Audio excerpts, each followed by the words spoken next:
Over the summer of 2016, a group of Sri Lankan students studying in Australia conducted a school outreach project with the group Humanitarians Without Borders.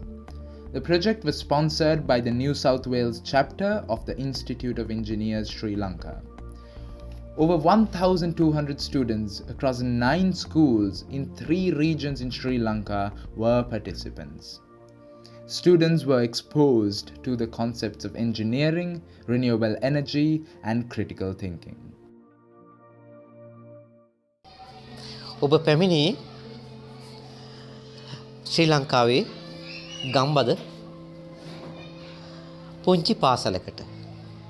ඒ පුංචි පාසලකට ඇවිල්ලා ඔස්ට්‍රේලියාවේ අධ්‍යාපන ලබන දරුවන් කියලා දැනෙන්නේ නැතුව මේ දරුවන් ආමන්ත්‍රණය කරලා ඔබගේ නංගිලා මල්ලිලා ආමන්ත්‍රණය කරලා ඔබේ නංගිලා මල්ලිලාට ලබා දුන්නේ හොඳ ඉගෙනුම් අත්දැකීමක්. කොහොමද සුළං බලයෙන් ටර්බයිනයක් කරකවලා විදුලිය උත්පාදනය කරගන්නේ කියන ඉගෙනුම් අත්දැකීම ඔබට දෙන්න ඒ විශ්වවිද්‍යාලීය දරුවන් මෙතනට ආවේ හොඳ ලෙසන් ප්ලෑන් එකක් අරගෙන. පාඩම් සැලසුමක් අරගෙන ආවේ. අපේ ඉස්කෝලේට අපි හැමදාම කරන්නේ පොතේ දැනුම විතරයි. මොකද පීරියඩ් 8ක් ඉගෙනගෙන ගෙදර ගිහිල්ලා තායි පන්ති වලට ඇවිල්ලා හැමදාම ටියුෂන් වලට ගිහිල්ලා මේ හැමදේම අපි පොතේ දැනුම ගන්නවා. ඒත් ප්‍රැක්ටිකල් කරන්න වෙලාවක් තිබ්බේ නැහැ. ඒ වගේ නැවුම් අත්දැකීමක්, අලුත් අත්දැකීමක් ඊළඟට පොඩි කාලයක් තුලදී අභියෝගයක් ජයගන්නේ කොහොමද කියන දේ ප්‍රායෝගිකව වටහලා දුන්නා මේ ළමයින්ට. ඇත්තට මේ ළමයින්ට මේක ජීවිතේ මම හිතන්නේ අමතක නොවන අත්දැකීමක්. මම හිතනවා මෙන්න මේ දේ ඔයගොල්ලෝ ගනී කියලා ජීවිතේට මොකක්ද? Tamanට තනියෙන් හෝ කණ්ඩායමක් වශයෙන් ජීවිතේ මේ අධ්‍යාපනය නෙවෙයි ප්‍රායෝගික ජීවිතයේදී මොකක් හරි අභියෝගයක් ආපුවන් පස්සේ මේ අද ලැබපු අත්දැකීම ප්‍රයෝජනෙට ගන්න. මොකද්ද? අපිට තියෙන අභියෝගය මොකද්ද? ඒ අභියෝගයට තාක්ෂණික විසඳුම් මොනවද? ඒ තාක්ෂණිකත්වයේ ප්‍රායෝගිකව යොදවන්නේ කොහොමද? අන්න ඒ ටික විනාඩි 2ක් මෙනෙහි කළා ඕගලන්ට අපි අභියෝගයට ප්‍රශ්නේ උත්තරේ හොයන්න. I thank you for your initiative of making the students understand that engineering is actually part of life and it's not beyond them. So even at a very young age, they can start thinking creatively and experiment. You don't have to wait until you have finished your higher studies. Having something extra coming in like this, which makes the student be aware of what they can do in the future, as well as, bringing in the sustainability factors, the things that we really need in Sri Lanka, and to, kind of look it in a sense of improving the country as well is really great. සියලු දෙනාටම සුබ උදෑසනක්. Family studies සියලු දෙනාගේම අවසරයි. අත් වශයෙන්ම ඉංජිනේරු කියන්නේ අලුත් ලෝකෙත් එක්ක යාවත් කාලීන විය යුතු පුද්ගලයන්. අපි කාලච්ඡේද 8කට කොටු වෙලා සාමාන්‍ය ඉගෙන ගන්න ඉගෙනුම් රටාවෙන් බැහැර වෙලා කොහොමද අපි අලුත් විදිහට ඉගෙන ගන්න? ඇත්තටම මේ වගේ මේක ලොකු අත්දැකීමක්. ඇත්තටම අපි මෙතනදී ඉංජිනේරු වගේ කටයුතු කිරීම ඇත්තටම කියන්න බැරි ලොකු අත්දැකීමක්. අපි කොහොමද අනාගතයට මුහුණ දෙන්නේ ඉංජිනේරුවන් වශයෙන් කියලා ඇත්තටම අපිට ලොකු අත්දැකීමක් කියලා හඳුන්වන්න පුළුවන්. ඉතින් හදවතින්ම ස්තුතිවන්ත වෙනවා ඔබ සියලු දෙනාටම. ඒකට කියන්න ඕනේ මේ අත්දැකීම ඇත්තටම වචන වලින් කියන්න බෑ කොච්චර වටිනවද කියලා. අපිට ඇත්තටම ලොකු තේරුමක් තිබ්බේ නැහැ අපි කොහොමද මේ ශාස්ත්‍රයේ ඉදිරියට ගිහිල්ලා අපි කටයුතු කරන්න ඕනේ කොහොමද කියලා. ඉතින් සියලු දෙනාටම නැවත වතාවක් හදවතින්ම ස්තුතිවන්ත වෙනවා සහ ඔයගොල්ලොන්ගෙත් ඉදිරි අනාගතයේ සාර්ථක වෙන්න කියලා ආනන්ද මෛත්‍රී විද්‍යාලය වෙනුවෙන් හදවතින් මම සුබවත් වෙනවා. ඒ වගේම අපි ඔයගොල්ලොන්ගේ මේ ක්‍රියාකාරකම් වලින් මේ ප්‍රසන්ටේෂන් එකෙන් ගොඩක් දැනුමක් වගේම ලොකු විනෝදයකුත් ලැබුවා. ඇත්තටම ගොඩක් ස්තුතියි. දැන් ඔයාලා පොඩියට හරි මේ සුළං බලයෙන් විදුලි නිර්මාණය කරන විදිය ගැන ඉගෙන ගත්තා.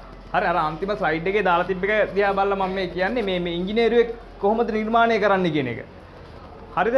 එතකොට දැන් මෙතනදී මම ඔයාලට කියන්නේ දැන් බලන්න ඔයාලා දැන් ඔයගොල්ලෝ ඉස්කෝලේ එනවා පීරියඩ් 8ම ඉගෙන ගන්නවා. ඊට පස්සේ ආයෙ ගෙදර යනවා. ඊට පස්සේ ආපහු ඉස්කෝලේ එනවා. ඕක තමයි ඔයගලන්ගේ වැඩපිළිවෙල. හරි ඕගොල්ලෝ දන්නවා දැන් ඕගලන්ට ගුරුවරු කියන ඉංජිනේරුවෙක් වෙන්න, ડોක්ටර් කෙනෙක් වෙන්න, ඇකවුන්ටන්ට් කෙනෙක් වෙන්න ඔහොම කියලා කියනවා. ඇත්තටම ඔයාලා කවදාකවත් දැකලා තිබුණාද ඉංජිනේරුවෙක් එහෙම නැත්නම් ડોක්ටර් කෙනෙක් ඒගොල්ලන්ගේ මොකක්ද ඇත්තට මේගොල්ලන්ගේ වෙන සේවය මොකක්ද ඒගොල්ලෝ මොකක්ද කරන්නේ කියලා. හරි දැන් ඕගලන්ට තේරෙනවා මේ ඉංජිනේරුවෙක් කියන එකේ එක පැත්තක් තමයි මේක. දැන් මේ අයියලා කරලා ඇවිල්ලා ඕගලන්ට කියලා දුන්නා මේ ඉංජිනේරුවෙක් විදිහට කොහොමද මේ පුනර්ජනනී බල ශක්තියනේ. කියන්නේ ස්වභාවික ක්‍රම පාවිච්චි කරලා පරිසරයටත් හානි නොවන විදිහට කොහොමද මේ විදුලි නිෂ්පාදනය කරන්න කියලා. හරි ඉතින් එතකොට ඕගොල්ලෝ දැන් දැනගන්න ඕන බෑ ඉංජිනේරුවෙක් කරන දෙයක්. දැන් ඕගලන්ටත් දැන් මම හිතන්නේ ඕගොල්ලෝ ඔක්කොටම ආසයි හිතෙන්න ඇති. මේ වගේ ලොකු නිර්මාණයක් කරන්න. හරි දැන් මේ පොඩි නිර්මාණයෙන් ඔයාලා තේරුම් ගන්න ඕනේ අද තේරුම් ගන්න දේ තමයි දැන් මේ වගේ ලොකු නිර්මාණයක් කරන කෙනෙක් තමයි ඉංජිනේරුවෙක් කියලා කියන්නේ. හරිද? ඔයාලත් හිතර ගන්න ඕනි මේ වගේ ලොකු දෙයක් කවදාද නිර්මාණය කරන්න. From the lessons that I've seen, it was amazing the amount of creativity that was taken out of students within 1 hour with everything that you wrote in. Period එකකින් ලැබෙන දැනුමට වඩා සතියක පීරියඩ් එකකින් ලැබෙන දැනුමට වඩා අපිට ජීවිතේට ගොඩක් දේවල් ලැබුණා කියලා හිතනවා. හැමෝටම ස්තුතිවන්ත වෙනවා අපි වෙනුවෙන් මේ විදිහට වැඩසටහනක් සංවිධානය කළා අපි ඉන්න තැනින් ඉදිරියට ගෙනියන්න ඔයාලා කැප වෙච්ච එකට මම ගොඩක් ස්තුතිවන්ත වෙනවා. හැමෝටම ස්තුතියි. අවසානයේ ඕගොල්ලෝ පාඩම ගොඩනගලා අපේ පන්ති කාමරවල පාඩම සාරාංශ කරනවා වගේ ඕගොල්ලෝ පාඩම ඕගොල්ලෝගේ නංගිලා මල්ලාට තහවුරු කරා. තහවුරු කරලා නැවත ආවර්ජනය කරා පසුබැල්මක් යොදාගෙන. ඉතින් අපේ දරු පැටව ටික ඉන්නේ හරිම සන්තෝෂයි. ඉතින් මොනාෂ් විශ්වවිද්‍යාලයෙන් ආපු දරුවත් නිව් සවුත් වේල්ස් විශ්වවිද්‍යාලයෙන් ආපු දරුවත් මම ඒ දරුවනුත් මම ඒ දිහා බලන්නේ මම හරිම ආඩම්බරේ. එකක් ලාංකේය බව පාඩම පුරාම දකින්න තිබුණා. ආමන්ත්‍රණයේදී සිංහල වචන උච්චාරණය හොඳින් කරයිද කියන එකත් මම හොඳින් අහහිටියා. ඒ ගැන මට හරිම සතුටක්. Thank you also for the interactive session and the activities that you got them to do without just coming and listening to you and going back to class, but they were made to do something on their own which they enjoyed, and I think they've learned a lot out of your session. Also, it was quite methodical. You got them interacting with you even from the beginning, asking them questions, also helping them to think and explore what they've already learned in science and probably mathematics, and then helping them to work together in a group and also with their peers, think creatively, think out of the box and make something of their own which they feel proud of, I think, and it's quite an inspiration.